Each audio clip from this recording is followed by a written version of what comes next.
On today's primetime local news, what's in a name? Lloydminster's new event facility now has a title sponsor. And Saskatchewan police making an arrest in a historical case after 17 years. Plus, 5 days of chuck wagon racing starts in Onion Lake.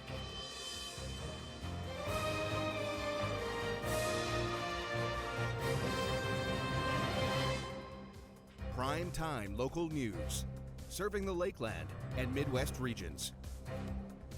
Good evening and welcome to Primetime Local News. I'm Jace Mackey. We begin tonight with some big news here in the border city. Lloydminster's new event facility now has a new name, and it's all part of a multi-year agreement worth millions of dollars. Lloydminster Place is no more. The region's newest event facility will be called the Cenovus Energy Hub. The announcement was made by Cenovus Energy CEO John McKenzie at Cenovus Place before a community celebration and reveal was held at Bud Miller Park. The 15-year deal will see Cenovus put $5 million towards construction and programming. In exchange, the facility will be named the Cenovus Energy Hub. This is our largest community investment ever in Lloydminster, and is just one of the ways that we can show how important this community is to us. What's in a name? Officials say Cenovus Energy Hub was chosen to highlight the fact that this facility will be used for more than just hockey. The hub, really a gathering point and the center of a lot of activities. And this is not just the Lloydminster facility, it's a regional facility that will serve our greater area for people to enjoy, to participate, and to visit. Cenovus Energy acquired Husky Energy in 2021 and operates an upgrader and refinery in Lloydminster, employing over 2,000 people. We think this is going to be a legacy asset for Lloydminster that people can be proud of for a long period of time. And it really does kind of represent our long-term view and interest in Lloydminster, of really being at the heart of our operations going forward.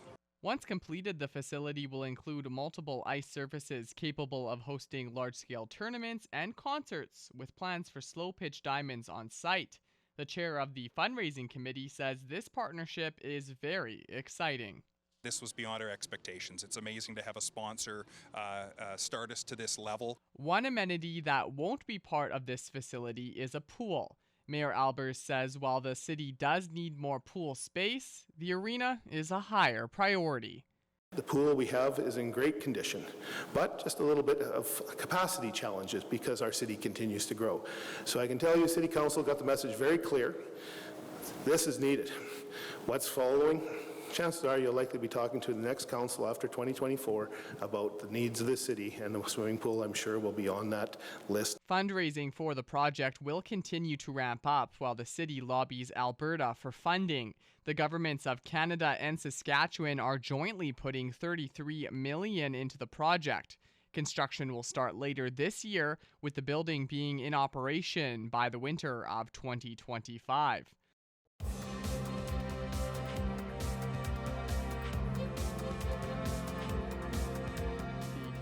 Professional Chuck Wagon Association begins its fourth week in Onion Lake tonight. It's the start of 5 days of racing. With more, here's our Thomas Wildman. Today we have Greg Buchanan, the Vice President of the CPCA, here today to talk to us about the upcoming races at Onion Lake, which will be starting up this Wednesday and will be going throughout the weekend. And so thank you so much for being with me today, Greg. Thanks for having me, Thomas. All right, Greg, so let's start off. It's going to be a bit of a marathon for CPCA drivers and all chuck wagon drivers over these next few weeks, as we've got the Onion Lake show this week. And then, of course, there is the NACC championships will be at Halstead Downs here in Lloydminster, or some drivers will be going to the Rangeland Derby out at Calgary for the Calgary Stampede. So tell me what those drivers are going to be doing in order to make sure that they are successful throughout these next 3 weeks, as it's going to be, like I said, a bit of a marathon. The couple of keywords you're going to hear a lot of from a lot of the drivers, it's called barn management. So it's no different than, say, if you're managing a baseball team, you're managing a hockey team, and you're trying to get the most out of all your players. So at the same time, you're going to rest a few. As you go baseball, you're going to rest a few left arm arms, a couple of right arms, and from your pitching staff to get ready for the bigger games, right? So right now, that is what a lot of the drivers are doing. They're going to look to see where they are, what barrel they're coming off of, what outfit they're going to come off of with that barrel, and rest them accordingly through the 5 days here in Onion Lake. And like I mentioned, is for some going to 9 days in North America Chuck Wagon Championship, and others going to 10 days of the Calgary Stampede. And it's a marathon. When you're running for 10 or 9 days, it takes a lot on the drivers, the outriders, and the horses. So everybody's got to make sure that everybody's healthy going into those two big shows. And finally, Greg, let's talk about the Onion Lake track and the setup and the format that we're going to be seeing with it being a 5-day show coming up this week. So you have a 4-barrel setup in Onion Lake. The track is very similar to, say, Halstead Downs and Lloydminster. It is kind of designed after the Calgary Stampede track, so very close to length for those two tracks. And the challenges you face here is a 4-barrel setup, and now 4 days of racing goes from Wednesday to Saturday. At the end of Saturday night, the top 4 drivers then jump into that dash for cash on Sunday night. So again, a bigger track, more wagons on the track with a 4-barrel setup, and of course, with that there's some little bit more stress on the outriders and a lot of these outriders will likely be racing in all the heats there through the 5 days. Thank you so much for all the information, Greg, and we will definitely be talking to you about the upcoming NACC Championship that will be taking place at Halstead Downs here in Lloydminster. Sounds good, Thomas. Now let's check in with Shelby Clark for another look at weather.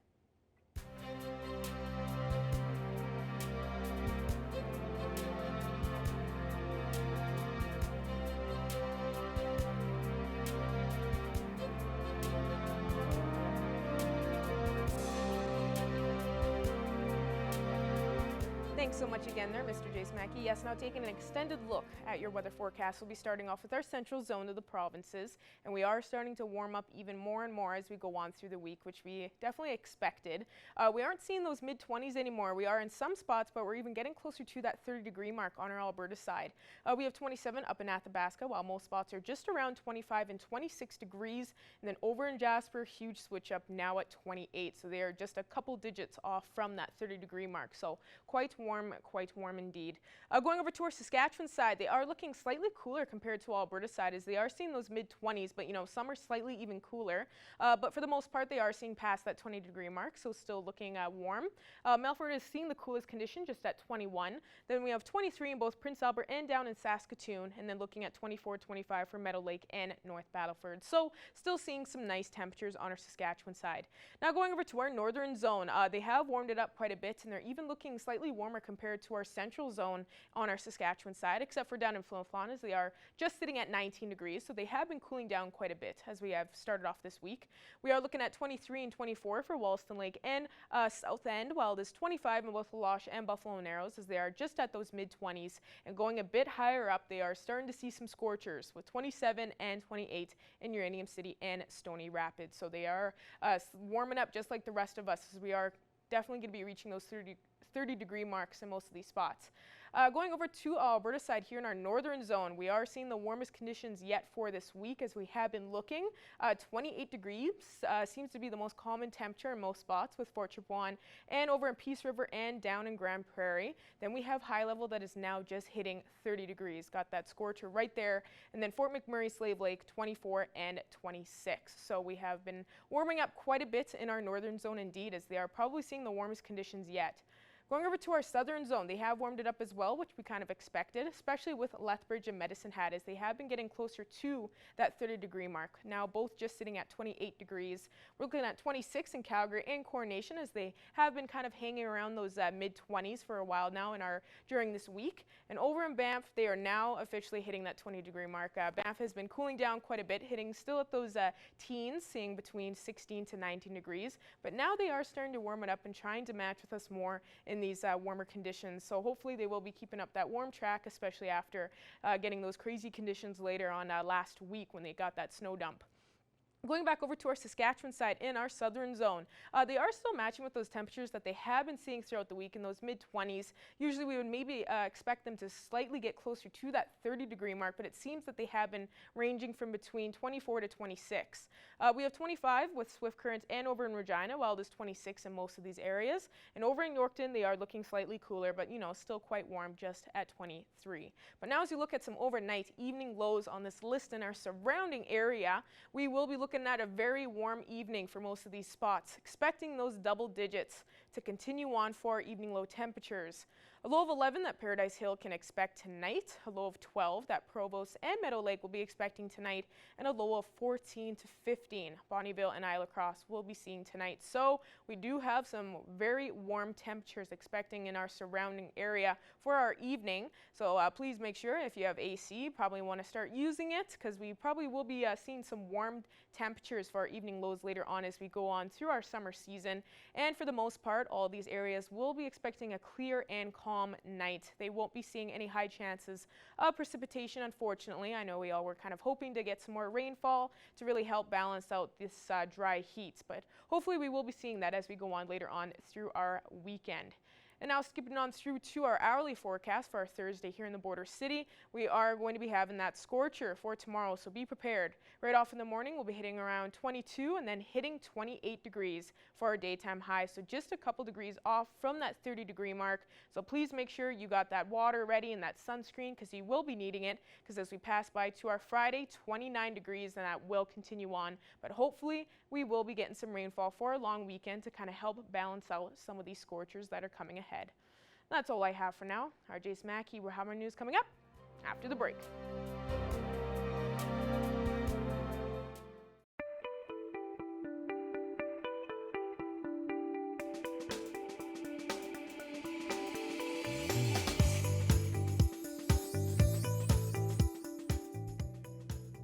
Stephanie Dobson is back with us this week, a familiar face here at Primetime Local News. Stephanie is a lawyer and mediator at Hanghead Divorce Law and Mediation here in Lloydminster.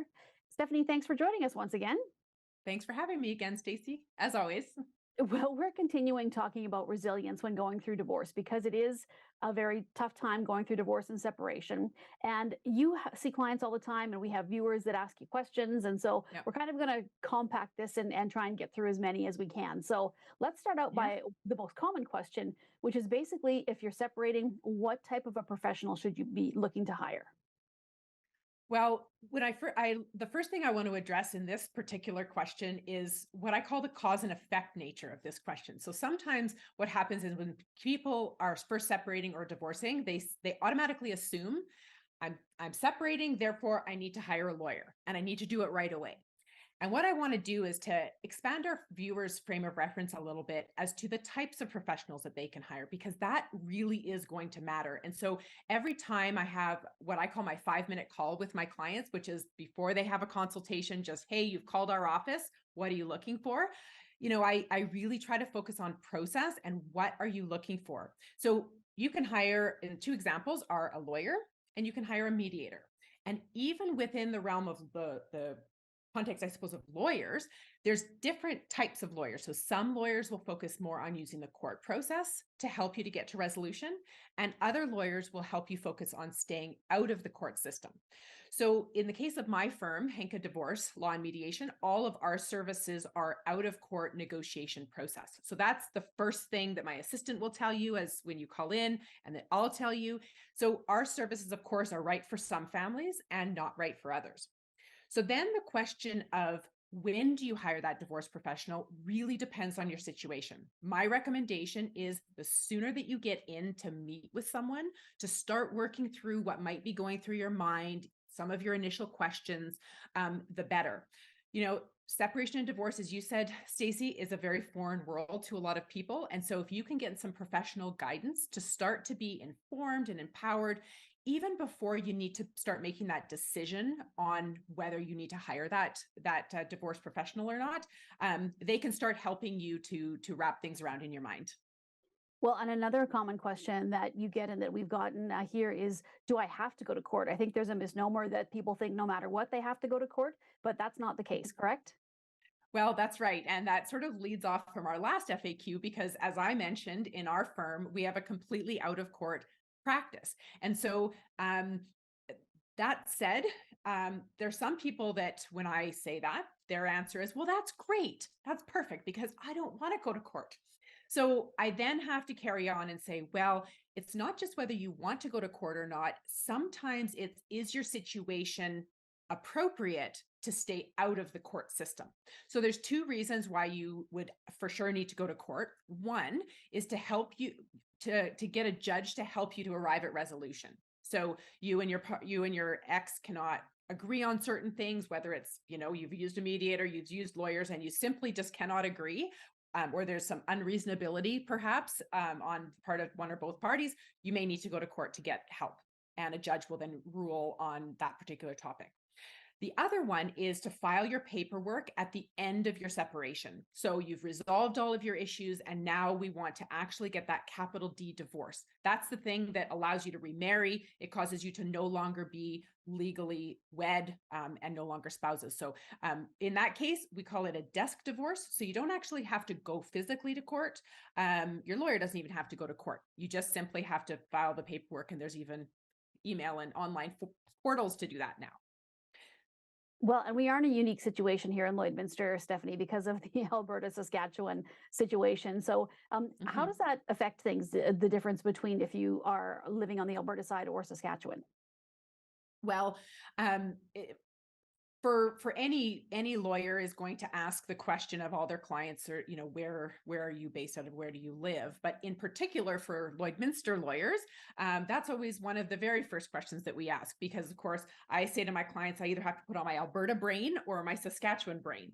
There's different procedural rules and there's different laws that we have to follow depending on the province where you live. So for starters, let's talk about the procedural rules. So married couples who are wanting to get a divorce will need to file their paperwork through the court that's in their province of residence. Now, that has to be, if you're actually filing for your final paperwork for divorce, and this gets a little bit complicated, but you have to have been living in that province for at least 1 year. So when people ask me the question of, does it matter if I move from Alberta on the Alberta side or the Saskatchewan side, part of the difficulty can be if both of you move provinces and you haven't lived there a full year, you're not actually eligible in that province to get a divorce until that 1 year threshold has been met. So then the second piece, so that's the procedural part. So the second piece is the laws in that particular province. So our viewers may recall, we've talked a lot about the difference between the federal laws. So for example, in our case, we call it the Divorce Act. So that's a Canada-wide act versus the provincial legislation. So for parents who are unmarried, they need to look at provincial legislations. Also, for example, the division of assets and debts, that's also under the provincial jurisdiction. So Alberta and Saskatchewan have some similarities, but there's lots of differences there too. All right, well, lots to consider, and we're out of time for this week, but let's continue this discussion next week because we still have some questions that we can definitely go through. So thank you for joining us this week, Stephanie, and we'll continue our discussion next week. Yeah, thanks, Stacey.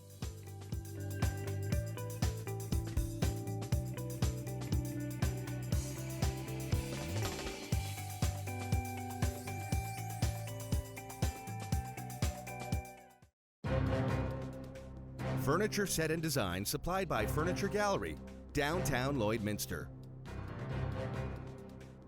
Joining us today for primetime local news is classic Jacqueline Weed with Big Brothers Big Sisters of Lloydminster. Thank you so much for giving the time to speak with us today, Jacqueline. Thanks for inviting us again. Of course, no problem. Always happy to be able to speak with you and help get the word on some of the things that Big Brothers Big Sisters is doing here in the border city. Now, I know you are a part of the Great Canadian Giving Challenge. So just for people out there that may not have heard about this, can you kind of explain what this challenge is all about? Yeah, so during COVID, Canada Helps, which is a fundraising platform, sort of, organized this as a way for nonprofits to make some money during COVID because we couldn't do fundraising. So they started this contest or challenge where for every dollar that's donated during the month of June, we will receive one entry into a draw for $20,000. And then they do the draw on July 1st. So $20,000 is a huge amount of money, but also any donation that we receive is very dear to us. So you're kind of helping twice. You're making one donation and giving us a chance for two things. No, that sounds like a really nice challenge. And I know this is actually going to be wrapping up soon, pretty soon here, like you're saying, for July 1st. Now, did this go through the whole month of June? Yeah, it always starts on June 1st and goes to June 30th. And I mean, there's still lots of time to donate. If people want to donate, they can look us up on canadahelps.org, or they can go to our website. We have a donate now button that will count towards it as well. And so, that's a great way to, to make a difference. $5, $20, it doesn't have to be a large amount, but each of those dollars does get us an entry. Okay, perfect. Well, it's good to know where people can go and find some more information and where they can go to donate. Now, through the month of June, how was that support, would you say? Did you get a good response so far from people in the community helping support? We always get great support from the communities, and we appreciate everything that everyone does for us, whether it's through fundraising, through contests like this. And just want to remind everybody that when they donate to us, it does stay here in our local agency. And so and then goes towards supporting our mentoring relationships, creating new ones. So you are supporting local kids and youth. All right, perfect. Well, hopefully you'll be able to get some more support, kind of wrapping it up here as it's ending soon, and you'll get some more donations and everything. But it's really nice to hear that, you got some strong support already from people in the community. Now, for Big Brothers, Big Sisters here in Lloydminster, is there anything else going on that you kind of want to add that, you may need some more support on and help with in volunteer work? So we always have a wait list for kids that are waiting for a mentor. Right now we have 29 kids on the wait list waiting for a mentor. Our in-school mentor program, of course, is wrapping up because the school year is ending. But that means then that we can just get those volunteers ready for September, to start strong in September. September is Big Brother, Big Sister month. So people should stay tuned for a date for our big barbecue, which we always have during September. So we can get volunteers going over the summer and get them matched for the fall. Doesn't have to be for the in-school program. We need mentors for our community-based one-to-one matches as well. The Big Brother, Big Sister match, as it's known. So they just have to contact us and we can get them started. No special skills required, just wanting to have fun. Perfect, perfect. And to add in again, you're just saying go to the Big Brothers Big Sisters either Facebook page or the website for more information on doing all of this. Yeah, they can message us on Facebook. They can. There's an inquiry form on our website, or they can phone us. The good old-fashioned phone. We have a landline, so they can always leave a message if nobody answers. Awesome, awesome. Well, I'm really glad we're able to speak, Jacqueline, and kind of help get the word out on what you're in your need of for the summer and just on the Great Canadian Giving Challenge. It's really nice to hear how strong that support has been. So once again, thank you so much for joining us today. Great, thanks. And that's all the time we have for this edition of Primetime Local News. Thank you all so much for joining us this evening. Have a great night. We'll see you back here again tomorrow.